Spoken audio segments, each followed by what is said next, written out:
Good morning, and welcome to the Board of Mayor and Alderman Work Session. This is December the 4th, 2025. Call this meeting to order and ask for public comments. Is there anyone in the audience that would like to speak regarding an item on the agenda? Come forward, please.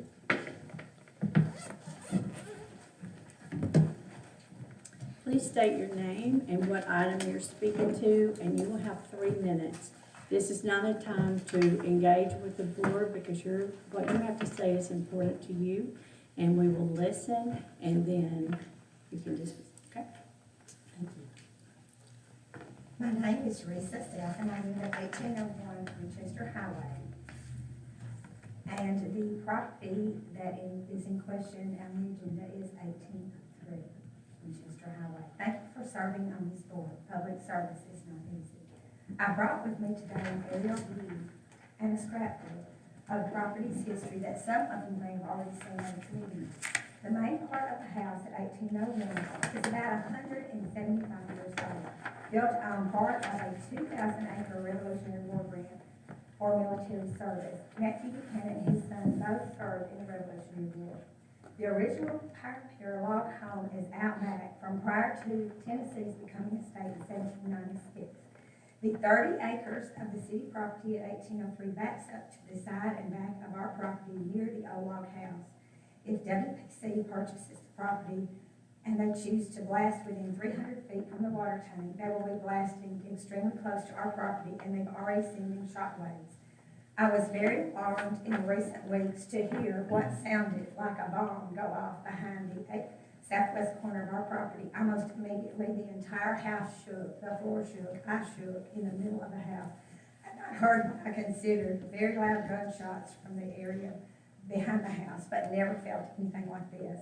I understand that Mr. Bright in 2004 and 2015 purchased the property from the city, and I must congratulate him because we were not disturbed that I know of, other than thinking hunters were nearby. As you can see on the aerial map, and I hope you got one or you can get a copy, the blasting is much closer to the water tank than it is to our property. The city's property gives us some buffer zone. I spoke to 2 ladies at Monlow College directly across the street from me who say their significant shaking was felt at the college several times in recent months, and these ladies have been in contact with the paving company who have told them, oh, it's okay on the seismic meter. I must not have been home during those times, so I cannot verify. I hope the city will consider and allow my husband and me to purchase the property. We owe it to this historical property as the caretakers. The main home has had 2 families, the Buchanans and the Bagleys, for almost 200 years. The grandson of Matthew Buchanan, Major Felix Buchanan, was the most wounded soldier to survive the Civil War, and he was with General Lee at Appomattox for the surrender. Lieutenant Colonel Warren Bagley remodeled the house in 1948. He was a pioneer in aerophotography. His Trilance camera is in the Smithsonian, and he surveyed Alaska in the late 1940s with his camera. It may be illegal to sell the property for a right for it, but is it prudent? There are risks, there are always room for human error. Oops is not a great word when it comes to explosives. Just one mistake is too many. Is it possible that the 500,000-gallon tank could be damaged and flood the area, including Frito-Lay and our property? Thank you. I know I have to stop. Thank you. You're welcome. See anything I have.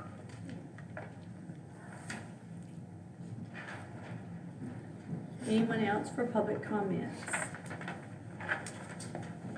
Seeing none, we'll move forward to the approval of the minutes. Board, you've been provided the work session minutes for November the 6th. See any corrections on those minutes? Hearing none, those minutes will stand approved as presented, and now we will move into our department reports. First up, we have Public Works Director Jack Williams. Thank you, Mayor. Good morning. Good morning. All right, we'll get right into it. First thing we have is the ton truck update. You guys gracious enough to let us get this truck, so it's ordered. We're looking probably another 10 weeks before it gets here. We should work out good for us, get us in the spring with our truck on and our goosenecks and things that we use it for, so we should be good when it gets here. Another thing, the paving update. I guess you guys can see they're paving Bellevue this morning. We went from On Bellevue, we went from Maple Street all the way to Washington Street. It was the worst street, now once, the water lines were done, so they're finishing out today, and they're also over at Bluff Drive, they're doing it today. Bluff Drive is right there in front of Redstone, if you guys know where that's at, so they're grinding and paving it. That's the street that we prepared, we were gonna pave last year, but we ran into a drainage issue, so Kirby's put us in a storm drain, run the water away from there, so control that water. So we're getting that one done. The total on those is, we'll know once he's done, but he gave us an approximation on the Bellevue job is about $110,000, that paving. Bluff Drive is about $37,000. Of course, they get into a little bit more as we always find things when we tear stuff up in the city, but those are approximate. That should leave us in the neighborhood of maybe 150 to 200,000. I'm not real sure. I'd sit down with Mr. Evans again and see where we're at once these are done. And then we're gonna try to target a couple more streets, and as long as, we'll go until we just run out of money, I guess. So we got plenty to do. We're gonna try to target Clay Avenue, and then a portion of Kiwanis is one of our next top of the list, and then from there, we'll go from there to see what we have left. They're also gonna address while they're here, I know you guys noticed there's an intersection between Washington and Lincoln where we ran into our drainage issue we did. So I talked to Tony Gross today, they're gonna address that and put some type of patch there that'll be it's be a good temporary patch, a binder that'll hold it until that one's actually paved. Because that's a pretty rough area right there. So that one's on us, and then the rest of it will be on Cleary to do their patching. So that's kind of where we're at our paving. We're getting some done. It's slowly, but just one street at a time. Any questions on any of that? Okay, good. The other thing, if you see, I think Debbie said we should attach some pictures. This is just some of the pictures and things, the results from the TDOT inspection of our bridges. I think this is every 4-year thing. So I sat down with Anthony Sweeney was the engineer. He went through the reports with us. Everything looked pretty good. We had, he said, you can see there's some issues there that Public Works can take care of, some of the debris and some post repair. We're going to do that ourselves in-house, and then some of the spall, the concrete chipping all underneath, those I'll have to probably have Curvers look to do that for us. Because there's some areas that'll have to be chunked out and get back down and rebar and patch that up. And we'll be getting that done.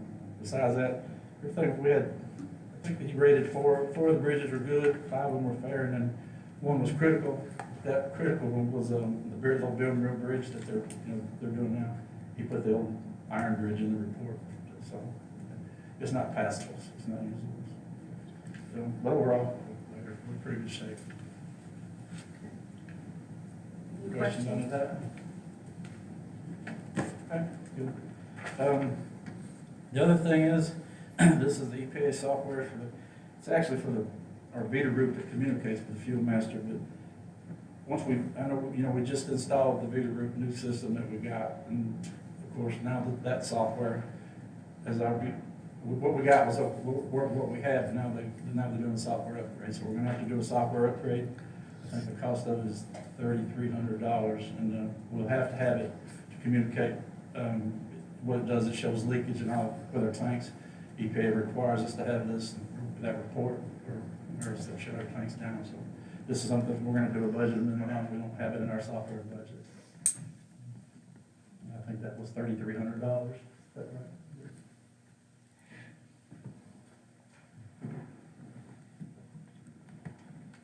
Okay, y'all have any questions on the $3,300 for the budget amendment? When do we need to have that software in place? Just as soon as possible. It's not, I think EPA usually does our tank inspections in the spring, so we'll have to have it then so that they can see, have it actually do the report now that we need to generate. So they haven't done a report for a finding on us or anything like that. It requires us to, and then normally they put some kind of a penalty. Right. Because this software actually monitors the tanks to show if there's any leakage. Right. And that's what EPA is looking for. Yeah, I just want to make sure that we're not accumulating a penalty from the EPA. No, we're not at this point. Okay. But this software that we're under now will be obsolete very shortly, so. Okay. that's the way that works. So, of course, we didn't budget it in, we didn't know that we were gonna get hit with it, so, that's what we're requesting. Okay. Besides that, just as far as the report, we got, I want to let everybody know, just because I know we'll be getting the questions, we'll get it out now, the garbage route will run, the week of Christmas and New Year's, we're gonna run Thursdays, we'll run on Friday, because both Christmas and New Year's Day fall on Thursday, so we'll stagger the route, and just for information, those 2 weeks, we'll run on Friday. As far as the garbage truck, we're still waiting on it, we don't have it yet, we're still, as far as I know, they're still being built, so we're just waiting. Just waiting to get them out, we're still using our rental truck, we still have rental money that was budgeted last year that we're using that truck for, so, hopefully we'll get that thing in pretty quick. And then, I think this is December 11th, I think I have a meeting with Mr. Owens, we're gonna start getting down and dirty with our fleet management program and start trying to get some things together on that. We've been talking about it, we've been working on some of that, so we've got to get on it. I'd like to get that, it's a program, it's something we need to do with the city. So I think we're gonna have, Chief Benny will be there as well, he'll be involved, and I want to include our chief mechanic, Dave Warren, to start that process. And then, one other thing is the water line update. Rick Dye talking to him, they're not gonna be doing any more night work on Mulberry Avenue. I think they've had some issues or complaints and things, and so what they like on Mulberry Avenue, they're gonna finish daytime, and they'll just do traffic control. So it's gonna be kind of a pain for a little bit, but, there's still some lateral cuts that they're gonna have to make across the road, so, but no more night work on that. And then, I think from there, they're gonna head out Main Avenue, heading out toward Wright Avenue, toward Lewisburg Highway. And then they're just hitting everywhere we look up, they're cutting a hole in the city, so. That's all I got, if you guys have any questions. I know that I think we just paved 3rd Avenue all the way, and then a week goes by and it gets cut up again. Yeah.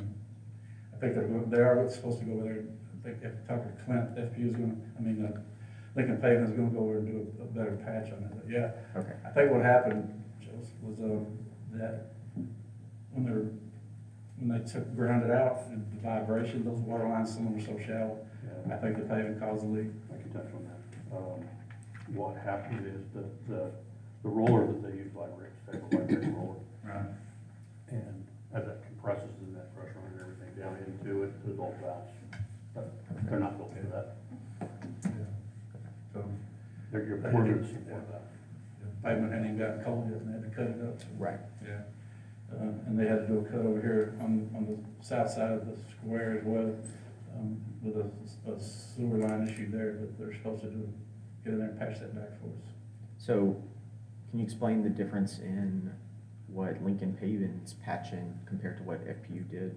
Can FPU not just do what Lincoln Paving did? Yeah, FP normally, they'll do like a crusher run of gravel, something they'll put it in there and let it sit.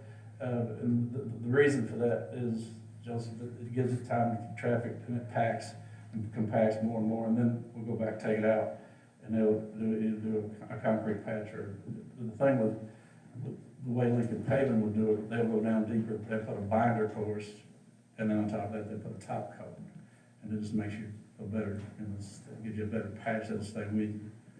But what FPU normally is doing is, like I said, they'll do a gravel, and the reason that you see gravel there for a while is just we're wanting to drive over and get that compaction all the way down. If you don't, it'll settle really quick, so.